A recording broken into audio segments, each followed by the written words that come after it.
നമസ്കാരം. പ്രധാന വാർത്തകൾ. രാജ്യം കടന്നുപോകുന്നത് നീതികെട്ട കാലത്തിലൂടെയെന്ന് രാഹുൽ ഗാന്ധി.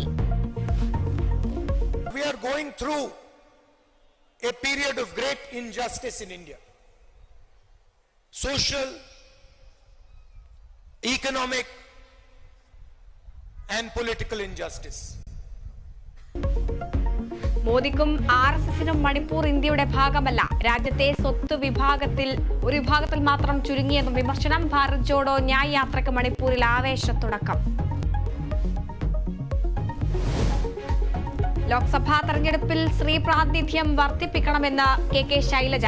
സ്ത്രീകൾ മുഖ്യമന്ത്രിയാകുന്നതിന് തടസ്സമില്ല. ഇപ്പോഴത്തെ മുഖ്യമന്ത്രിയെ മാറ്റേണ്ട കാര്യമില്ലെന്നും ശൈലജ.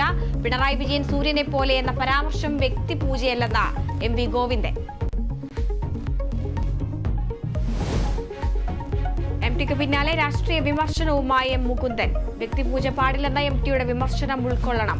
വിമർശനത്തോട് സഹിഷ്ണുത കാണിക്കണം. സിംഹാസനത്തിൽ ഇരിക്കുന്നവർ ജനങ്ങൾ വരുന്നുണ്ടെന്ന് മനസ്സിലാക്കുകയും വേണമെന്നും മുകുന്ദൻ.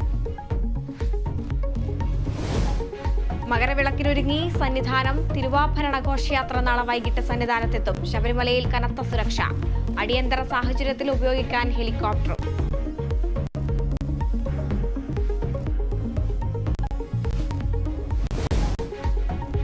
വിവാദങ്ങൾക്കിടെ ഇന്ത്യക്കെതിരെ വീണ്ടും നിലപാട് കടുപ്പിച്ച മാലദ്വീപ്. ഇന്ത്യൻ സൈന്യത്തെ പിൻവലിക്കാൻ സമയപരിധി നിശ്ചയിച്ചു. ഈ മാസം 15-നുള്ളിൽ സൈന്യത്തെ പിൻവലിക്കണമെന്ന ആവശ്യം. പരസ്പര സഹകരണത്തിനുള്ള നടപടികൾ തുടരുമെന്ന് ഇന്ത്യ.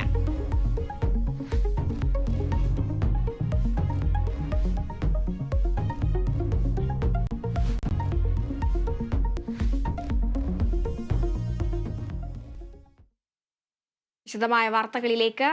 രാഹുൽ ഗാന്ധി നയിക്കുന്ന ഭാരത് ജോഡോ ന്യായ് യാത്രയ്ക്ക് മണിപ്പൂരിൽ തുടക്കം. തൗബാലിൽ കോൺഗ്രസ് അധ്യക്ഷൻ മല്ലികാർജ്ജുൻ ഖാർഗെ രാഹുൽ ഗാന്ധിക്ക് ദേശീയ പതാക കൈമാറി.